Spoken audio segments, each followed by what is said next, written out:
महापुरुष था 36 साल की आयु में। वो महापुरुष तो थे, लेकिन आप बोल रहे हैं ब्रह्मचर्य 25 साल तक पालन करना चाहिए। लेकिन श्री कृष्ण के बारे में तो हमने सुना है, हमारे पुराण में राधा नाम की एक उनकी बहुत बड़ी प्रेमिका हुई है। ये पोप लीला है। श्री कृष्ण ने 36 साल की आयु में शादी कराई थी रुक्मिणी के साथ, और ब्रह्मचर्य का पालन करके फिर 12 साल फिर तपस्या करी। जब 48 साल का है, जब प्रदुमन हुआ था, अखंड ब्रह्मचर्य का था। ये तो गोपनीय नाचने वाली घटनाएं है ना, ये पोप लीला की पुराना की बनाई हुई थी। तो ये महापुरुषों पर दोष लगाने की बात। तो ऐसा भी तो कह सकते हैं कि वो बहुत बड़े संयम थे, तो औरतों के बीच में भी रह के संयम रख लेते थे। ऐसा संयम नहीं, संयम वही होता है उससे दूर रहना। तो फिर ऐसे किस काम को सन्यासी संयम न रख पाए? पहले आदमी क्या करता, दर्शन। अगर उसका बुरा विचार आ गया तो उसे सप्रस करेगा, लड़की का सप्रस करेगा। सप्रस के बाद एकांत श्रवण, एकांत जगत दिखेगा, एकांत शिव, फिर विष्णु की कथा चलेगी, और फिर परस्पर क्रीड़ा, फिर विष्णु का ध्यान, संग और भोग।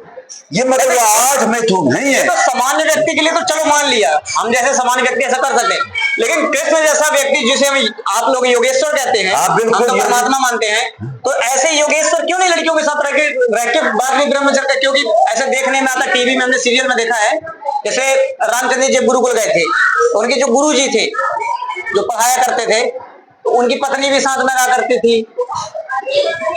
इसकी आचार्य की? हाँ, लेकिन जो घरबारी होगा आचार्य, उसके बच्चे तो आ रहे होंगे।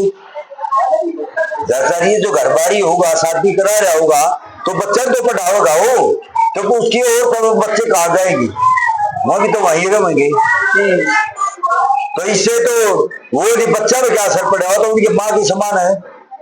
छोटे बच्चा की जो गुरु की और थे वो तो माँ के समान है, और वो हम बच्चों के पास ही दे, तो क्या अलग स्थान होता है?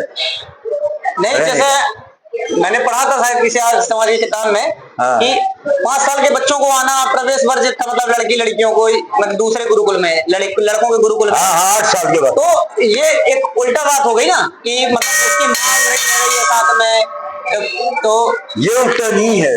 बिना तप के विद्या प्राप्त नहीं कर सकता मनुष्य को। जब समाज में जाएगा, मान ले तरह तरह की बात सीखता है। गुरुकुलों में क्या था, लड़की अलग पढ़े आते, लड़की अलग पढ़े थी। सुन ले, किसी का लेटर आ गया, मैं मेरे पिता का तकलीफ है या कुछ है, तो लेटर भी नहीं देते आचार्य को, रोक लेती। जब वो विद्वान बनकर जाल था ने, जब वो सारे लेटर दिखाओ तो उसने ये करे, जब वो देखता था मेरे पिताजी मर गए, मेरे बहन की शादी थी, वहां नहीं जा भाई, अपनी बहन ना मिलाइए। जब पिताजी मर तो गए थे, आप क्या कर सकते थे? आपकी विद्या में मतलब बाधा है, और अब ये बाधा, आप विद्वान हो गए, आप कहीं जा सकते हो। अगर पहले आपको ये चिट्ठी दिए जाते, आप दुख मान के पढ़ाई भी छोड़ देते। तो आप लोग कहते हैं कि भाई चंदन लगाना पखंड है। क्या लगाना? चंदन, जो चंदन लगा रहता है, कोई फायदा नहीं है। तो फिर आप ये जनेऊ क्यों उदाहरण करते हैं? ये भी तो पखंड है ना। ये मनुष्य में 3 ऋण होते हैं, और ऋणों को ऋण होने के लिए, ऋणों से मुक्त होने के लिए ये जनेऊ, जैसे माता पिता की सेवा करना, आचार्य की सेवा करना, और ऋषि ऋण होता है ना, जो विद्या ऋषियों ने दी है, हम इस विद्या को आगे बढ़ाएंगे, ऋण होते ही तारने के। नहीं, ये कौन, ये भी तो पखंड हुआ। जिसको ऋण चुकाना है तो वो तो बिना इसके भी चुका सकता है ना। इसके पवित्रता दर्शाते हैं भाई जनेऊ ले रहा है। मतलब ऐसा नहीं है कोई नशा करे है या चोरी करे है तो उसको मतलब समाज से बहिष्कार कर देते। हमने तो ऐसे बहुत सारे जनेऊधारियों को दिया है, देखा चोटीधारियों को, भगवतधारियों को बलात्कार कर देते। नहीं, जनेऊधारी याद करते तो फिर वो आर्य नहीं होता, वो अनार्य होता है। ये कौन सी बात है? गलत कर दिया तो मतलब वो गलत है। गलत को तो फिर गलत कहना चाहिए हमने। संयम नियम में नहीं है, संयम नियम में नहीं है। हाँ, वही मेरे नियम का पालन ही नहीं कर रहा। जिसको नियम का पालन करना है तो उसको क्या जरूरत है ये भगवे की, क्या जरूरत इसकी, क्या जरूरत चोटी की? ऐसे भी तो कर सकता है वो। जब आपका जनेऊ होगा, इसकी ये निशानी है, इसका ब्रह्मचर्य का पालन है, और ये जनेऊ उसके नहीं होता तो ऋषि का जो मतलब सन्यासी हो जाता है, उसको जनेऊ नहीं होता, उसको न उसके चोटी। अच्छा।